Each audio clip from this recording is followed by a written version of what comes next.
Hey everyone. So this is going to be the next part of the series, Laws of Success, and it's called Love.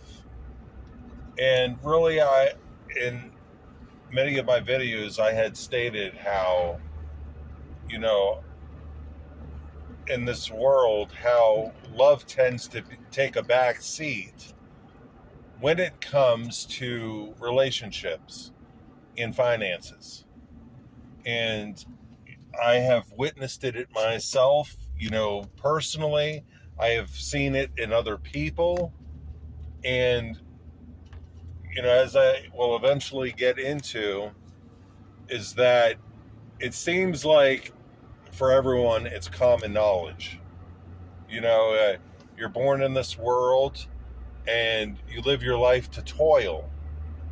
And it seems like it's universally accepted with everyone that you have to have financial success in place before you have a relationship. If you don't, you're going to have it rough. And it seems like everyone agrees with that aspect, even Christians. And I've seen Christians operate in that same manner. And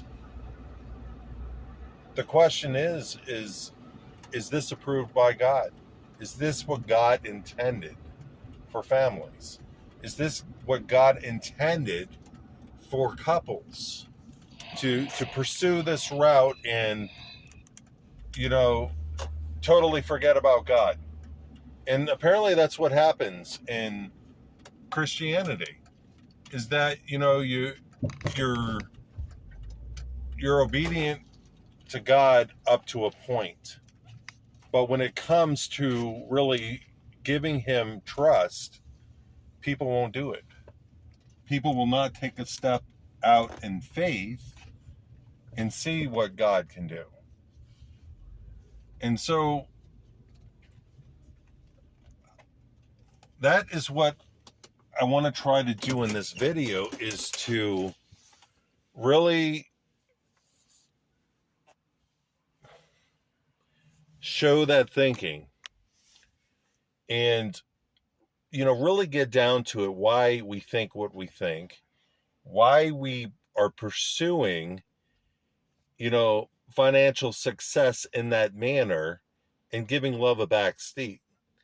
And the question is it really fear that really promotes this? So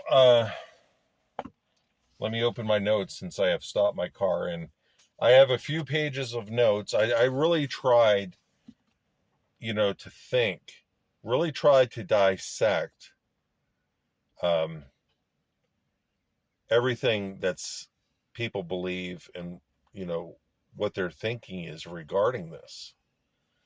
So let me start off by saying that the world has a pattern for all men to follow. And I had said at the introduction that all men have to be similar in their aspirations regarding finances. Um, it's taught both men and women, boys and girls, at a young age. You have to go to college to get a good education so that you get a good paying job.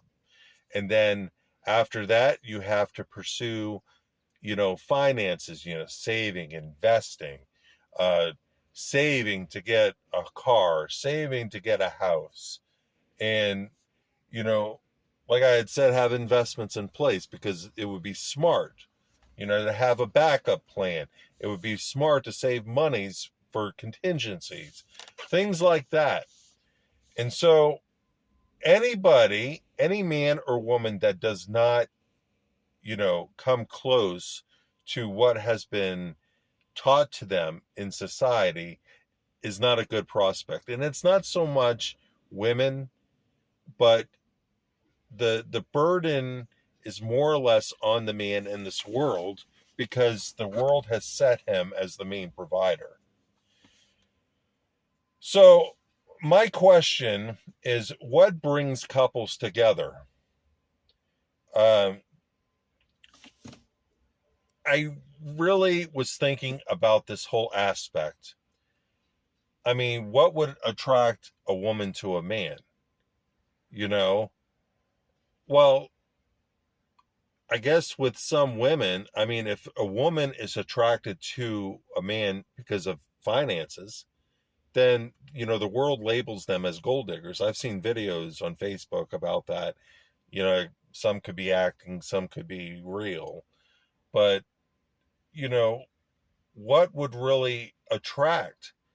Well, it's looks, it's, personality.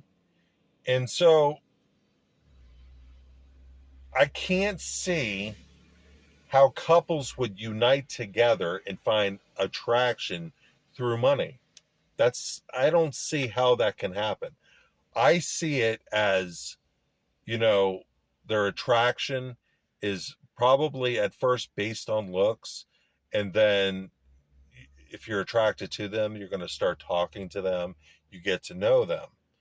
And so I was looking up the word attraction in the Merriam-Webster dictionary, and it's stated under one of the definitions as personal charm.